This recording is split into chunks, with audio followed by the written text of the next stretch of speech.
Hey y'all, what's up? Welcome back to my channel, and welcome if you are new. I'm your girl Jalisa Shaveh, and in today's video I'll be showing you guys how to highlight and contour for my round face beauties. I'll be sharing different tips and tricks on how to get that really sculpted face, and also how to get your highlight and contour to really pop.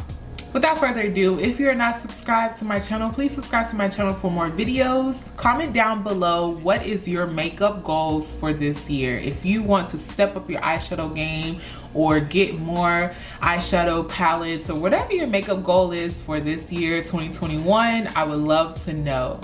All right, y'all, we're about to go ahead and get started because I want you guys to get into this beat, honey. Foundation is already done. We have a flawless base. Now we're going to go ahead and start our highlight and contour. I personally like to highlight then contour. Some people highlight and contour together, but I like to highlight and contour. It's totally up to you on how you want to do your routine. The goal to highlighting is getting a nice flawless under eye, but have that brightness at the same time. And you really want to avoid having any darkness under the eye. So in order to avoid that darkness or grayness under the eye, you want to go in with a concealer that is similar to skin tone or your skin tone. You want to take a little bit of this to color correct, and this is going to cancel out any grayness, and you blend that right under the eye, that grayness or that darkness under the eye, and you don't want it to peek through your concealer, so you want to work on canceling it out first. And we're also going to let this sit for about 30 seconds to a minute before we start going in with our next concealer. Oh, and by the way, I'm using all LA Girl Pro concealers. These are the best concealers ever. Everyone knows these are like OG. So if you need affordable concealers and you don't want to spend a ton of money on concealers, LA Girl Pro concealers are a highlight now that we've gotten rid of that darkness under the eye, and it won't peek throughout the day. It's going to stay fully covered, and you're not going to have to worry about your Chanel bags coming back to ruin the day. I'm going to go in with a brighter concealer now, and I like to use the shade Creamy Beige to do my highlight. I stretch that all the way down to the tip of the nose and straight out towards the temple of the face. And some people may think this is too much. It's totally up to you how much concealer you want to use, but if you try the first step on canceling out the darkness, you won't need that much brightening concealer. Because I have a round face, I don't want it to look more round. So accentuate the face by stretching everything upward and longwards. Go above the brow just like this. And kind of almost do like a sun. Apply some right here in the center of the chin. And right under where we're going to contour, I like to put just a little there.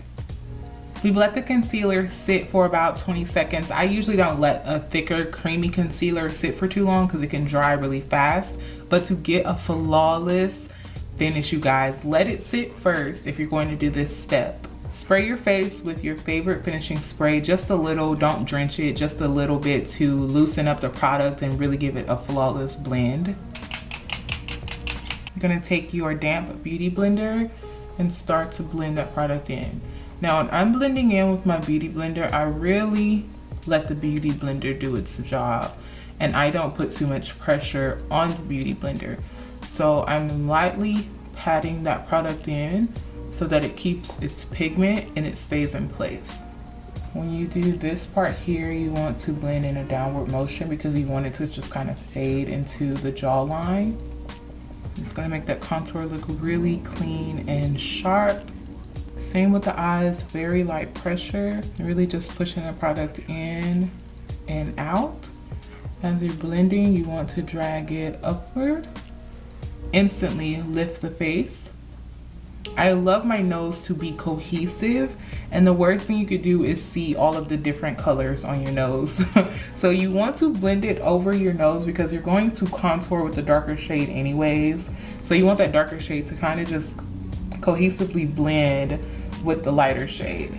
So before moving to your contour, like I said, you want everything to cohesively fall together. So go back in with your foundation brush and just blend out the edges of your contour so that it melts right into your highlight.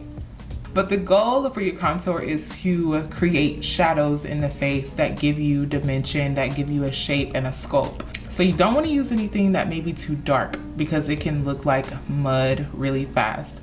Just like levels on your eyeshadow, you want to start from light to dark if you want to go darker, but never go in with a concealer that is way too dark. I like to use the shade Espresso. It's the perfect shade to create those shadows that I desire. And when I'm contouring, I usually never go straight onto the face because that just makes me nervous. Contour can be very scary, especially cream contour.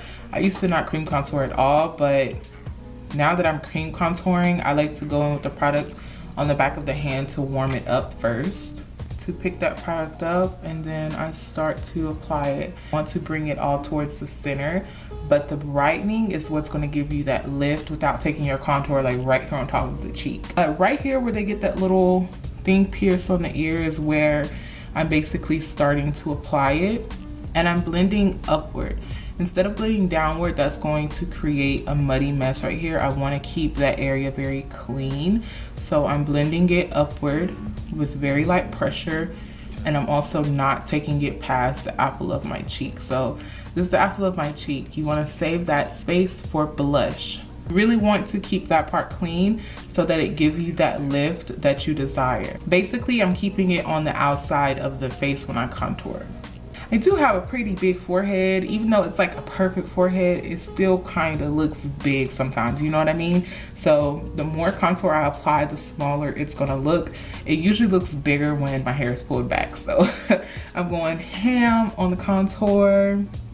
Do you guys see the difference in my contour when I keep spaces clear and clean to apply other products? To push that nose up and make it look a lot more cuter, I just go in and apply a little contour around the nostrils, and I also apply any remaining product on the jawline. When doing your jawline, you always want to blend downward so that it just melts right into the neck, which is also another reason why you don't want to use a contour color that is too dark, because anywhere you place it, it will look muddy if it's too dark. And then I go and apply a little under the lip. If you guys want a more in-depth video on how I contour my nose, let me know, because that could be a separate video. My nose is really basic, but I do know how to achieve that really cute button nose. So if that's something you're interested in, let me know in the comments and I'll be sure to film that for you. Time for my favorite part. We're going to move on to powders. For baking and setting, I go in with the Fenty Beauty setting powder and my damp beauty blender. It's very important to set the product before you bake the product, because too much powder can really age the skin. It can look cakey really fast, and it doesn't really do anything when you bake right away. And you want to make sure you look up and set right under the eye really good. I love a good matte forehead. Oh, it looks so good. I like to go in with the NYX matte but not flat powder. It is a foundation powder, so it's super full coverage, and it's also my contour shade. Just to lightly set the contour with this powder, and you always want to set a cream with a powder, so definitely set it. Now when I'm contouring my jawline, I also like to drag that powder up on the sides of the chin to make the chin look more slimmer. Okay, now we're going to blush. I'm using the Sephora blush contour palette. I like to use a nice dome brush because it fits right on the apples of the cheek. And I start to blush, and I blend my blush backwards so that it melts and blends right in with the rest of the contour. Okay, we can get rid of the bake now. I'm going in with a full coverage finishing powder. This is the Sheer Tint Finishing Powder by e.l.f. in light medium. And this is going to assure that you stay matte and looking baby doll skin all day long. All right, and don't be afraid to just go back in with your face brush and blend out any areas you see need to be blended. So I'm going to finish the eye makeup and my lips, and then we'll come back with the last step, which is highlighting. You want to take your finishing spray and spray your face one more time. When your face is about 95% dry, you still want it to be a little moist so that it clings onto your highlight. And I like to look exactly into the light and see where the light hits. This is different for everyone, so I can't say exactly where your light will hit on your face. And I also just let it kind of fade into the contour so that it's not just sitting right there.